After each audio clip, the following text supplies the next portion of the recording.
Welcome to Overrated. That's right. With me, your hosts, one of them, Michael J. O'Connor. James Fluty. Yes. This month we are doing trash cinema. Yep. Now, when I went to look up a definition of trash cinema, I was woefully disappointed to find that there isn't really a definition of trash cinema. Really? It is much like how the Congress defined porn, which was there's no real definition, but you know it when you see it.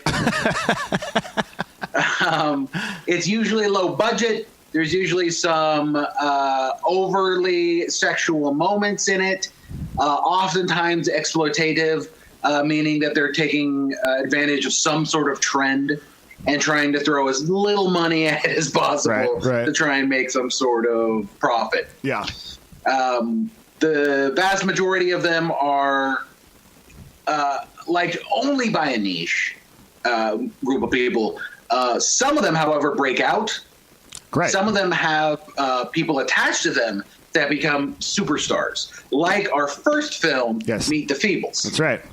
That's right. Directed by, director of all the Lord of the Rings films, the King Kong, all the Hobbits.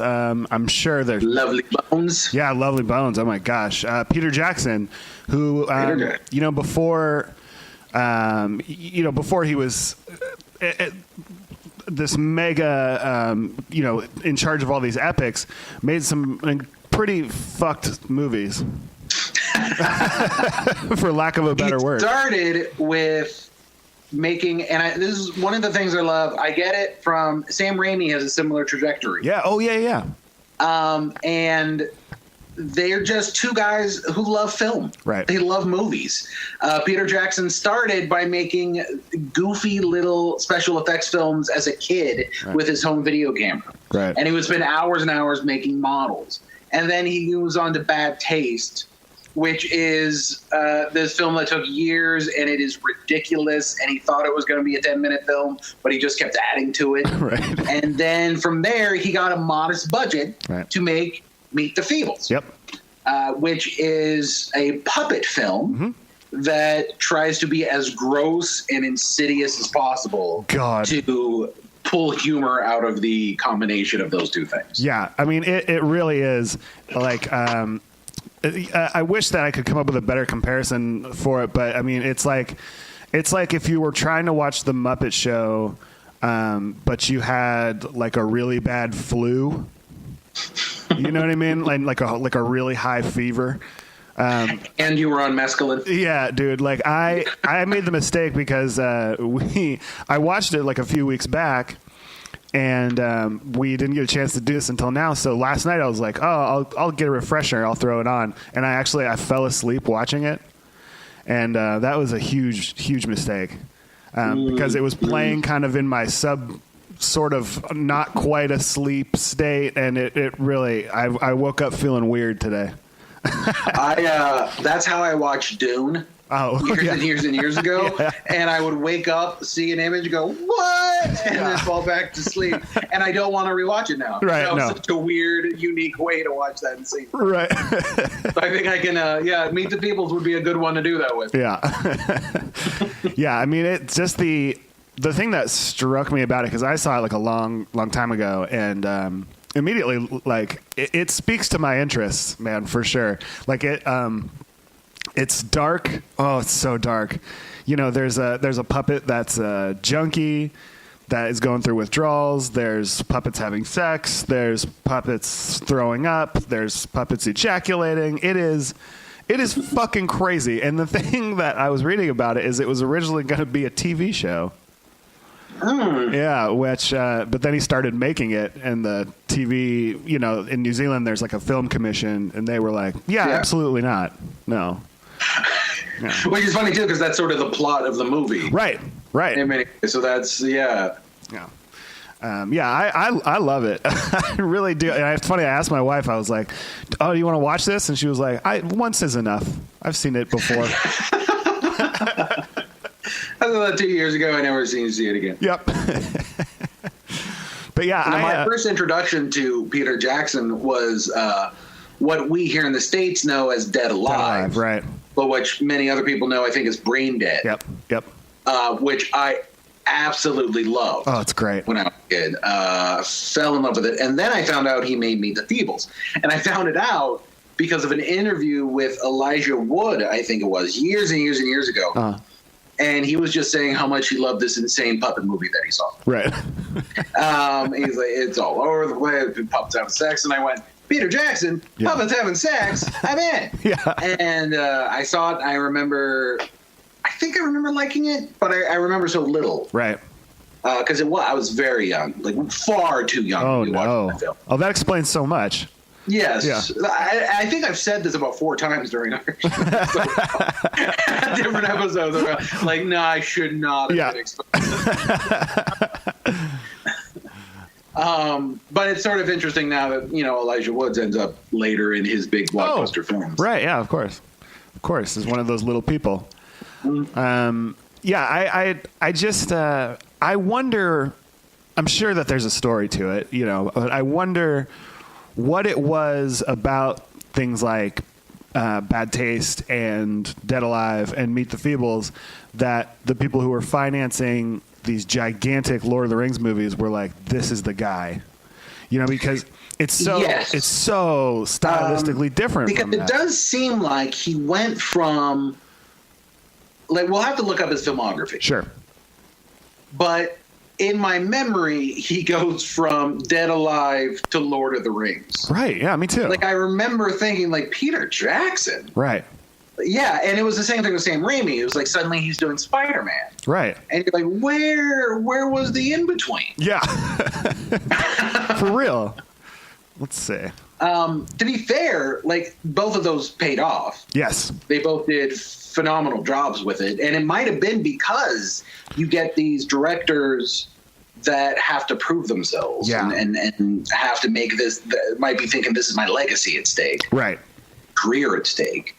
And also, I think a lot of these production companies want to get directors that they see some talent in, but don't have to pay that much. Sure. It could be, and I was also just kind of thinking, I wonder if, they're so used to, I mean, Meet the Feebles really is the thing that is striking about it when you see it is it's so complex. The sets, it's intricate. There's attention to detail. There is Muppet-esque attention to detail on that thing. Yeah. And it's wild to think like, he did so much with so little. I wonder what, I never got to see a budget. Let's see. Because there was some pretty crazy, like when they drive through the giant fish. Yeah. Right. But it all did seem like it harkens back to him making these models as a kid. Like he probably knew very smart ways of making this stuff on shoestring. Sure. Us. This cost $750,000, so $750,000. That's it. Okay, so that's not exactly tiny. It's not tiny, but I mean, for what it was, and for how much it generally costs, and then that's also film, right? And it might have even been distribution, right? So it looks like he literally did Meet the Feebles, and then he did The Frighteners. Oh, The Frighteners. Yeah, and then Lord of the Rings. So, right. I mean, there's not a huge gap in between those things. The Frighteners was very likable, though. Yeah, it is. It's great. So I can understand looking at that and going like, okay, this guy can make a movie. Totally. I just, the characters in it, I love, there's the elephant guy, the guy talks like this, mate. It's like this very, very specific character, and this is great.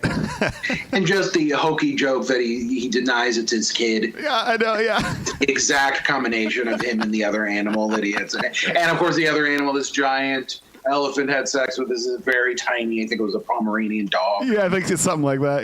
Yeah. And the main character, which really shows this incredibly childish sense of humor. Totally. That Peter Jackson has. Totally. It's so the same way with like so many of his early movies is you're like, is this for real? Like what? Like at the end of Dead Alive, the kid that blows up into the giant monster thing, and It's fucking hilarious. Like how or when he's the little kid zombie and he tries to take him to the park. Right. Yeah, exactly. Yeah, it's all very goofy. The priest saying, "I kick ass for the Lord." I mean, it's brilliant. And, you know, I think the fact that in Meet the Feebles, you know, the main character, the little porcupine, like purposely has kind of like a speech impediment and is like just the cutest thing thrown into this horrendous, disgusting world is just, oh God. And then ends up being a little bit of a dick. Yeah, totally. Like I like when he won't even talk to her. Right. And you know, as the audience, this horrible thing that just happened. Yeah. This you know, I imagine that there is a way that these movies can succeed because of a lot of the people that would get so offended by them that would create some sort of uproar never knows they exist. Right. You know, and you know, it's interesting that you have to fly under the radar just the right amount. Sure. And, you know, it also helps, you know, that they're puppets. Yeah, it's hard to take it seriously. It really is. You know, it's you can always that can always be your argument.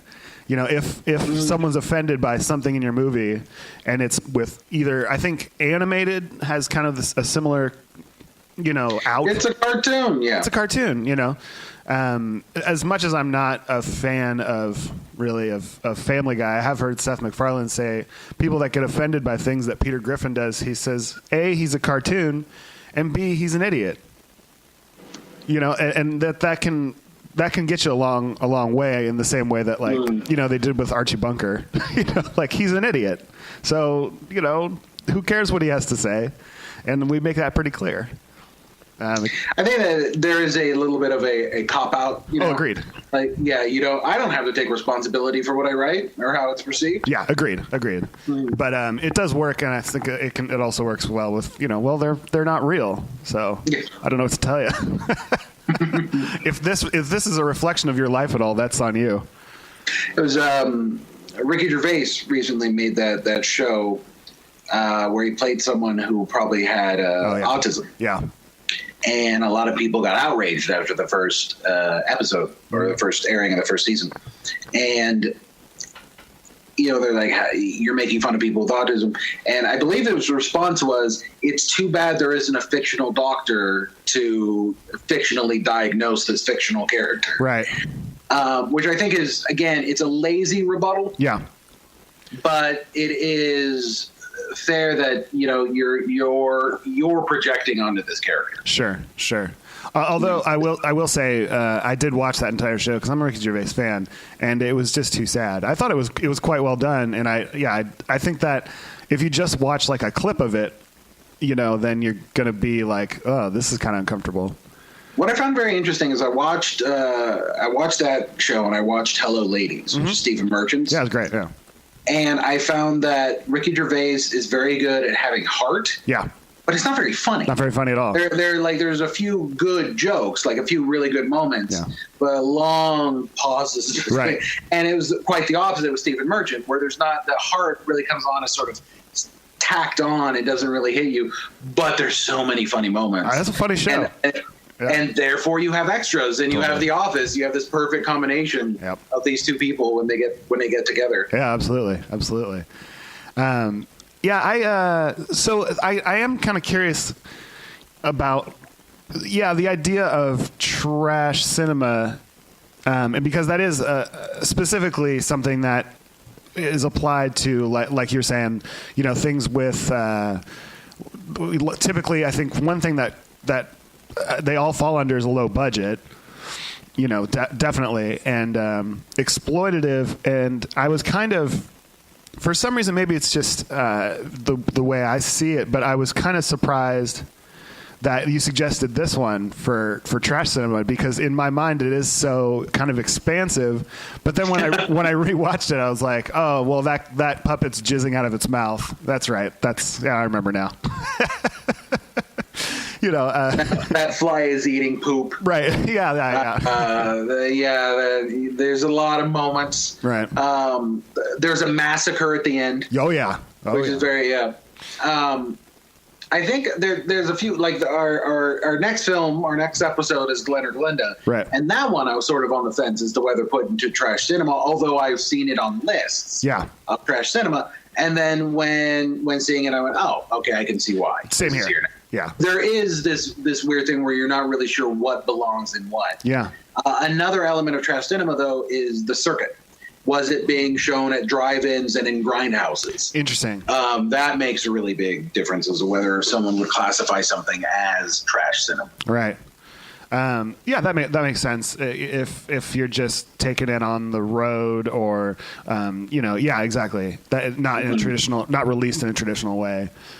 If you're just trying to get as many people almost tricked into watching it as possible, seriously, in a short amount of time to make as much money quickly, right? Or if you're trying to make something that's going to last and people are going to want in their homes. Sure, yeah, yeah. I definitely do not want any Meet the Feebles in my home. I prefer. We own it. Oh we God. Own it. Oh man. It was a gift. Oh no. Yeah, it's and one thing I found really charming that I'd forgotten about the first time I saw it is the puppets that aren't puppets. They're just people with big foam heads on.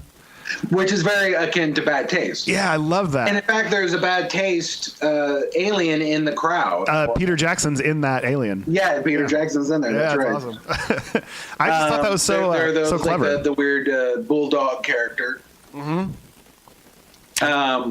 The one of the high points for me, was the sodomy song. Sure. Yes, sure. I think that was a moment of inspiration. Yeah, agreed. Yeah, it's pretty fucked up, man. And it really is. I think akin to his things such as Bad Taste and Dead Alive.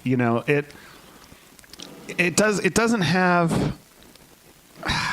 I don't know. It doesn't have a whole lot of, like you were saying, heart to it. It's whereas I think it's possible to make a really screwed up movie that has a lot of heart to it. I think Glenn or Glenda had a lot of heart to it. But it really brings you into this world, and it doesn't let up. There's no winking at all. Like, oh, look. There's no apology. No. And that's something that we're losing, I think, in a lot of films nowadays. Really? These old trash cinema films, so much of it was, fuck you, this is my sense of humor. Right. This is what I like. This is what entertains me. I don't have to make a movie for you. Right. This isn't supposed to go through the filter of what you think is okay. Right. This is a movie for me and for people like me. Right. And you get that because, the hippo character, it's just a bunch of fat jokes. That's all it really is. Oh, yeah. The gay character, it's a lot of gay jokes. Sure. The jokes in general are childish, immature, fart and dick jokes. Yeah. There's literally a puppet penis. Oh, yeah. And he's not making an apology for it because he's just like, this is who I am. Yeah. And then later, I'm going to win like 40 Oscars. Yeah, man, it's crazy. I guess, I think it goes to show, just do, make what you like, because no one else is gonna. No one else could have made that movie, for better or worse. It just is. It's remarkable. I enjoyed seeing it again. I'm always happy to throw it on because it's been a while, and it blew my fucking mind the first time I saw it. Because I am a huge fan of the Muppets, and I found it violating. I found it really violating. And I mean, obvious obvious references to the Muppets. Sure, it's like the piano playing the puppet. The theme song is very reminiscent of the Muppet theme, and it's like the Muppets with like advanced syphilis. That's what it kind of like. It's like the Muppets like falling apart. Like it's a screenplay of the Muppets written by Hunter S. Thompson while on acid. Sure. Yeah. Yeah. It's a lot of fun, man, and it's like I say, I don't recommend falling asleep to it because it's gonna screw with your dreams, dude. We might have to do a New Zealand cinema theme at some point, because I coincidentally watched a couple other films from New Zealand. Oh yeah. And I wonder, because I was watching those, I was thinking about Meet the Feebles. A lot of other countries will pay filmmakers from tax money. Sure. New Zealand definitely seems like one of those that might. And I would really find it funny if Meet the Feebles was your tax money went to this. This is where Right. the government, because a lot of the now infamously bad director Uwe Boll, a lot of his movies were funded by German tax dollars. I see. He found, and that's what they're there for. They're supposed to make art, if you're able to go through the loops. And I wonder if this was. It was. I was, because I was. Oh, okay. Yeah, it was. And then when they saw some dailies from it, they pulled it. They pulled the funding. He'd already spent quite a bit of it, but they, because like I was saying, it was originally commissioned to be a TV show.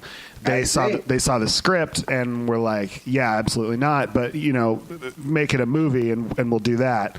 But then he started working on it, spent much of what they gave him. I think they gave him like $300,000 or something like that. And he'd already spent most of it. And they saw it and they took their name off of it. I know that much. And there was apparently the guy that was in charge of it at the time eventually became Peter Jackson's producer for like all his bigger films. Like they became quite close after he pulled the funding from Meet the Feebles. Well, to be fair, like you just imagine some governor losing his job. Sure. Or something like That's impeachable, that movie.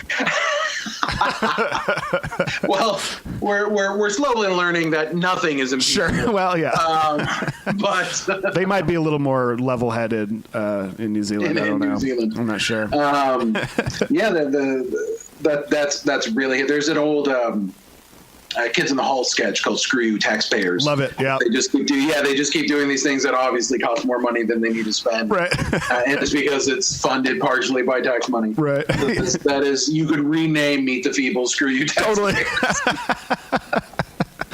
God, yeah. Oh my God, that is so wild to think, because that is not something that we have in this country at all. Because, probably because people would just be making Meet the Feebles, but.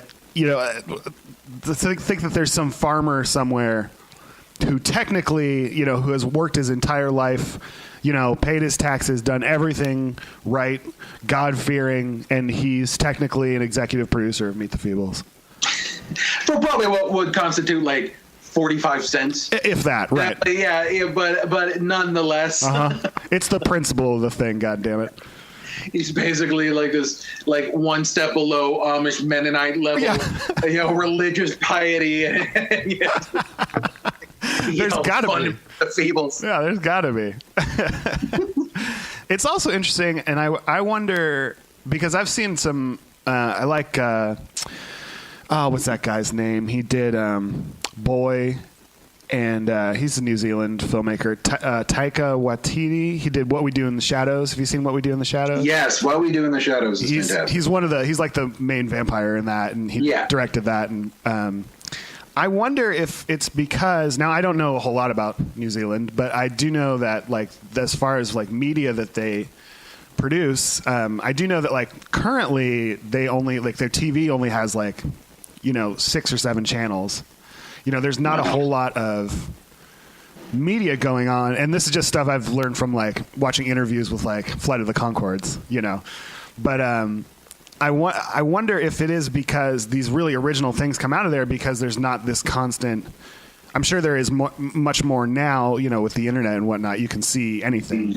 But there's not so much being produced, and it's not as much of part of the culture as it is here, especially here in like California, where I am. Where every person you meet pretty much is doing something, making something, and I wonder if it allows people some kind of freedom to just, go for it and make something weird, make something that no one's ever seen, because there are no walls. Or, a possibility is that the things that rise to the top because they're genuinely creative and genuinely interesting. Right. Whereas a lot of the stuff that rises to the top in our culture rises to the top because they knew how to market it, they knew the commercial aspects of it, they knew someone who could get it out into groups of people. That's true. The amount of people that, I know I've had a fair amount of people in bands like yourself, and they sort of point and go like, "Oh yeah, they bought their success. That was a check they wrote." Sure. Yeah. And they had the best equipment. They paid to get their stuff on the radio. They paid to be this here and here. Yeah. And with only 6 channels, who's going to do that? Who's going to spend? Who are you going to pay? All this money to try and get out of New Zealand? They probably just fly out of that country. Right. It's too beautiful here. Yeah. That is interesting because you could absolutely buy Facebook likes. That's no problem. We should start thinking about that, by the way. But I thought of a slightly more expensive of just buying a bunch of different ISP addresses. Like, oh yeah, just get like 9 different Comcast subscriptions. Right. Maybe 1,000. Sure. See if that works. Yeah, we can do that. That's fine. That shouldn't be a problem. That's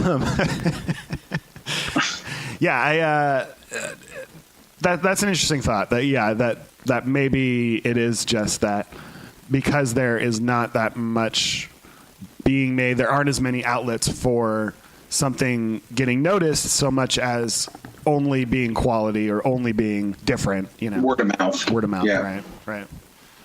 I have heard that there's some sort of shady things about those buying the Facebook likes. Oh yeah. About posting them. Yeah. And then a lot of them end up being from these sort of farms where people like them inside of factories, and they're completely artificial, and they're in no way people are interested in your work. No, definitely not. I've done it with Twitter. I tried it a long while ago and ended up getting 500 followers right away. And I was like, oh, that's kind of crazy. I paid $3 or something like that. And I was like, oh, that's interesting. And then, so it's like a continuing subscription, so you pay $5 a month or whatever, and you get all these followers. And I was like, oh, that's interesting. And then I looked at who it was. Most of them were account created 3 weeks ago, 0 tweets, 10 followers. And then as soon as I canceled it was really just out of curiosity I did it in the first place. And when I canceled the subscription, I immediately went back down to what I was, the followers I had before, because all those accounts were erased. Yeah. And I thought that was kind of interesting, that it literally. So really, you're spending $3 for the appearance of followers, which at best will make other people slightly more likely to follow you. Pretty much. I think that's kind of the idea. Yeah. Yeah. But there's definitely there's some kind of slavery going on there. It's not cruelty free. I've seen images of these click farming, and it is just row of phones in front of people. Ugh. And they're just doing this, and then they move recycle the phones around, and Ugh. Yeah, it ain't good. There's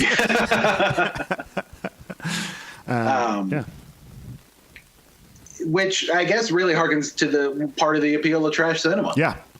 Is that these are just people that want to make a film. Right. There's very little commercial interest in it. Even the ones that are trying to make money. If you were trying to make money, you just wanted to be a rich guy, rich gal. Right. I don't know. I felt the need to ungender that. Good for there are so many better avenues to go in. Sure. Film is not one that you're guaranteed much, if any, return on. Right. And so even places like Troma, which are, pretty big in the trash cinema universe. Right. They make a lot of films. They actually have pretty big budgets for that genre. These are obviously people that just love movies and wanted to make movies and loved trash cinema. Right. Well, I think in the instance of Troma, especially, they're a volume business. We see stuff at the video store I work at. We get Troma stuff. Shit, dude, once a week. there's something trauma coming in, hookers from hell, or, usually that's their stuff is a perfect example of trash cinema, because it really is like all about blood and tits. That's their whole thing. Which is why we will be doing a trauma film later in this, during this theme. Absolutely. You'd have to. You can't do trash cinema and not do a trauma film. Definitely. It's interesting. I actually went to their website, and they make so much stuff, and this is like unheard of for any like film studio. They have a button at the bottom of their website that says, "Have an idea for a movie? Send it our way." And you can any asshole can like just send them a script, and they will legitimately read it and consider producing it. That's insane. It really is. That's insane. The libel they open themselves up to. It's crazy. That way. Like I looked into trying to get my scripts that I've written to producers or thought I could write, and disseminate them in some way. And you have to have an agent. You have to have an agent. Oh, yeah. There's no way of getting script television movie into anyone's hand. And that is largely because they don't want you to claim that they read your script and took your idea. Totally. So it's, not necessarily they're just trying to keep you down, trying to cover their own asses. Sure. So that's kind of insane. Right. That's pretty much just like, send it in. Go for it. Let's do it. I don't give a fuck, Jack. They don't give an F about nothing. Yeah, it's true. Clearly. I mean, trust me, you should see some of these things that come in. It's pretty crazy. There's a great, speaking of trash cinema, while we're speaking about it, I actually saw this really interesting documentary called Giuseppe Makes a Movie. And it's about this guy who makes a bunch of stuff for Troma. He was actually one of the kids in Independence Day. He was one of Randy Quaid's kids in that movie. And he just makes these crazy films, and he uses mostly like homeless people as his actors because he can pay them like $20 a day. And he has this whole kind of crew of homeless people that, are in his movies. And he shot a movie in, I think it was a day and a half. He shot a feature film in a day and a half. I just thought it was really charming, and just a little side recommendation. That's a perfect example too. Trash cinema often filmed in a ridiculously short amount of time. Right. I think that this probably Meet the Feebles certainly not, because No, I mean, too complex. Way complex. But one of the things I was thinking about while I was watching it too is those puppets and those puppet heads and stuff. They're somewhere now. Someone has them. I wonder who has the Meet the Feebles. I would kill to have one of those. That would be pretty remarkable. Right. Because my wife particularly liked The Fly. The Fly's great. Yeah, the muckraking journalist. Yeah, it's great. And there are some really charming characters in that. The Arthur character, the stage manager, is so likable. Not every character in that thing is horrible. The Garden of Love song was actually really pretty. It is, yeah. It certainly wasn't thrown together.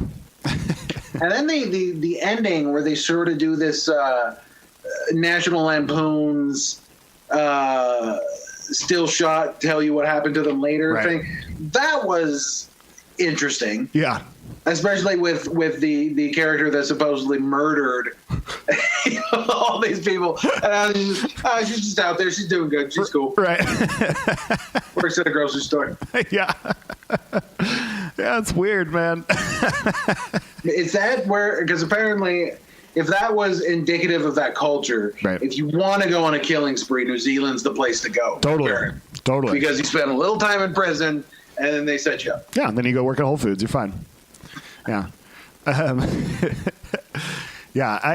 I also thought it was interesting in reading about it that there's this claim that they made at the time when it was coming out that there were no human characters in it. And to a certain extent that's true, but there is a human character in it, but it's a human character that's a puppet. And I thought that was kind of an interesting choice that they. Which one? It's really brief, and I think it was kind of a. Oh shit, I can't remember now. It was kind of because they could make that claim, trying to make that claim that there's no humans in this movie. That it was kind of a joke that we'll throw one in who's supposed to be a human but is a puppet. It was just some kind of passing thing. I don't know. thought it was interesting. You know, of all the fascinating things about Meet the Feebles, Yeah. That's probably number one. Sure. Thank you. Yeah. The death and the sex and the Well, you know, I thought it was something. the walrus having sex with a cat. Yeah, yeah. Which is God, I don't know. I love the rabbit Oh yes, character. You know, is just constant. thinking he had AIDS. Yeah. Oh my God. It's so dark, dude. It's Yeah, the moment that he realizes he doesn't, yeah. and the way the scene turns there, that he just gets shot in the head immediately after celebrating. Right. Is pretty great. It's pretty great. God. I keep forgetting, like, you know, we should just put something before every episode about spoilers. Sure. Because I don't want to have to dance around every scene. Oh, yeah. You know, right? Yeah. What is this movie? 25 years old? I mean, if you haven't seen it, it's... You know. Yeah. Most of the movies we do are old. Yeah, You exactly. really should watch these films before you... Right. Yeah, I mean, it's not like we're doing Kong Skull Island or, you know, something like that. Spider-Man Homecoming. Yeah, yeah. Which, making Spider-Man gay was really brave. It was. And beyond that, the gay love scene with him and Childish Gambino Uncle Ben was very, yeah. Long and silent. Very. Well, no dialogue. There certainly were noises. Wet. Yeah, like stepping in mayonnaise. Yeah. God damn it. We're mature. See, we delve into these immature jokes because we're talking about Meet the People. Yeah, sure. That's How do you know? That's why. There's going to be a month. There's going to be a month of this, folks. Yeah. Yeah. Yeah, it's harsh, dude. It's not for the faint of heart, dude. There's something about it that I think it has this, maybe because it is shot so it's really not very well lit. Not as in like bad, but it's really dark, literally. Yeah. You know, and it's all kind of set, even when they're on stage, because, you know, the whole premise is that they have this show. It's never like shot from like the audience. It's always shot on the stage. It's always shot, you know, with this really harsh lighting when there is any. There's something about it that is really, honestly, nightmarish in that way. You know, there's a lot of long hallways. There's a lot of, you know, when the stage manager, it's like right in the beginning, he drops that barrel and it rolls over the little animals that the elephant guy's trained. You know, there is something really visceral about it. There definitely is. The scenes of the withdrawals and the shooting up. Yeah. They could have come out of Train Spotting. Agreed. Yeah. He uses a lot of really uncomfortable lighting, as you said. Yeah. And I think that was just adding to the fact that these are still puppets. Yeah, man. I've never really seen anything like it. I mean, the closest thing I can think of, but it's a different thing, is Wonder Chosen. Did you ever see Wonder Chosen? Not in a very long time. Yeah, it was like this show on MTV that was like... I've only seen one episode. Yeah, it was like a fake kid show that... It was Cartoon Network, I believe. Yeah. It was great. You know, there's like an episode where one of the puppets gets some like mysterious flesh-eating disease. You know, it's like not really a kid's show. And yeah, I think there was Saturday Morning Funhouse. Oh, TV Funhouse. Comedy Central. Yeah. TV Funhouse. That was it. Yeah, it's similar. I think it's what feels like an old concept now. It does. Right. The taboo puppet show, after having Team America, TV Funhouse. Right. But at the time, I don't think there was really anything that predates that. No, I really... Certainly not in this level. No. The fact that he didn't put the brakes on at all. Oh, my God. Not in the least. Let's see. When did this come out?